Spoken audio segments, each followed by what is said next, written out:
ท่านเคนเทพวงศาหัวหน้าฝ่ายปฏิบัติการไฟฟ้านครหลวงวิจันทร์ได้กล่าวว่าในเดือนเมษายน 2019 ที่ผ่านมานี้กำลังไฟฟ้าสูงสุดที่ใช้ในนครหลวงวิจันทร์สูงถึง 400.5 เมกะวัตต์ซึ่งลื่นเดือนเมษายนของปีกาย 18 เมกะวัตต์สาเหตุก็ย้อนปีนี้อากาศร้อนอบอ้าวหลายกว่าปีผ่านมาเฮ็ดให้การส่งใช้ไฟฟ้าเพิ่มขึ้นนอกนี้พลังงานที่ใช้ทั้งหมดในเดือนเมษายนยังสูงถึง 151 ล้านกิโลวัตต์โมงเท่ากับค่าพลังงาน100ตื้อกว่ากีบเพิ่มขึ้น 1.2 ส่วนห้อยจากเดือนมีนาในนั้นประเภทที่อยู่อาศัยกวมอัตราส่วนสูงกว่าหมู่การผลิตอยู่ภายในประเทศนี้คือว่าเกินความต้องการ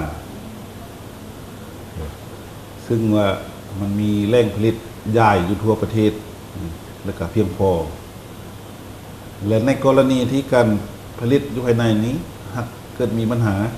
เนาะติดขัดบางสิ่งบางอย่างบ่สามารถตอบสนองได้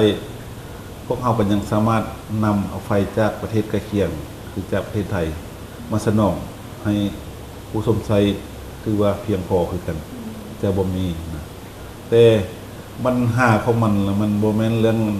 พลังงานบ่เพียงพอเนาะปัญหาของมันแท้ๆ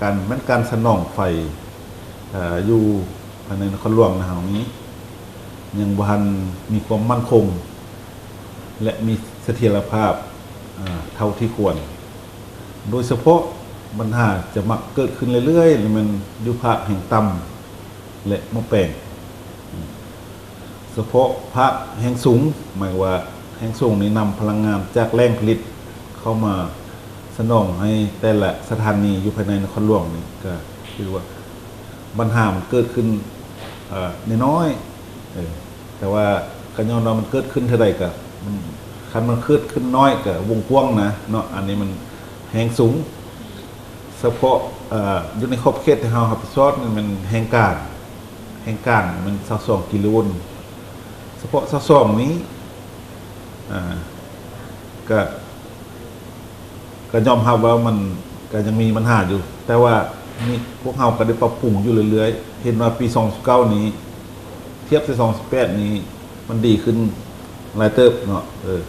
ที่มอดเป็นวงกว้างเป็นมดสถานีบ่มีปีนี้ปีกายปี2017มันยังเกิดขึ้นเนาะเป็นยังบ่เกิดขึ้นของเขาเพราะเราได้เสริมระบบสายไฟระบบสายส่งที่สนองให้แต่ละสถานีนั้นคือเราให้มีสายสำรองในเรือภาษาอันเทคนิคทางด้านไฟฟ้าเขาตอบสนอง N-1 หมายความว่าสายใด1ถึงติดขัดเนาะถือว่าการสนองไฟยังปกติอยู่หัวหน้าฝ่ายปฏิบัติการไฟฟ้านครหลวงวิจันทร์ยังได้กล่าวเติมว่าการส่งใช้ไฟฟ้าในยามร้อนอยู่ในครัวเรือนประเภทที่อยู่อาศัยจะเพิ่มสูงขึ้นอย่างแน่นอนแต่จะบ่เกิน200ส่วนห้อยถ้าหากเกินจำนวนดังกล่าวหรือกาย150ขึ้นไปทางไฟฟ้านครหลวงวิจันทร์ยินดีจะกดกาคืนให้ค่าไฟมันเพิ่มขึ้นก็ถือว่าเข้าใจว่ามันอยู่ในตามเทคนิคของมันแหละเนาะคือว่าแต่คือสิบ่เกิน1.5 เท่าหรือ 150% การกรณีบางกรณีอาจจะ200ก็มีแต่ว่าบ่เกิน200แน่นอนเนาะแต่ว่าถ้าว่าอยู่ในเกณฑ์ถ้าว่าเฮาบริหารจัดการนี่คือสิอยู่ในเกณฑ์ 150% เนาะคันว่าเฮาปล่อยเปิดบ่มีการบริหารจัดการนี่ก็สิประมาณ200แต่ว่าเกิน200แล้วมันคือสิว่าคันว่ากระทรวงใช้ก็มันมาแจ้งของเฮาก็สิพร้อมแล้วจะกวดกาขึ้นว่า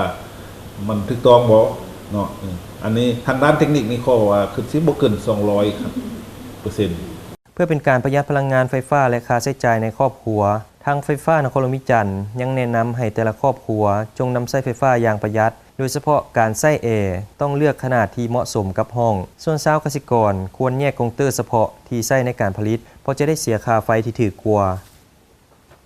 ติดตามรับชมรายการเวียงจันทร์วันนี้ได้ทางโทรภาพแห่งชาติลาวช่อง1ในทุกๆวันพฤหัสเวลา 8:25 น.และวันศุกร์เวลา 15:25 น.หรือติดตามทางช่องทาง YouTube เวียนเทียน Radio TV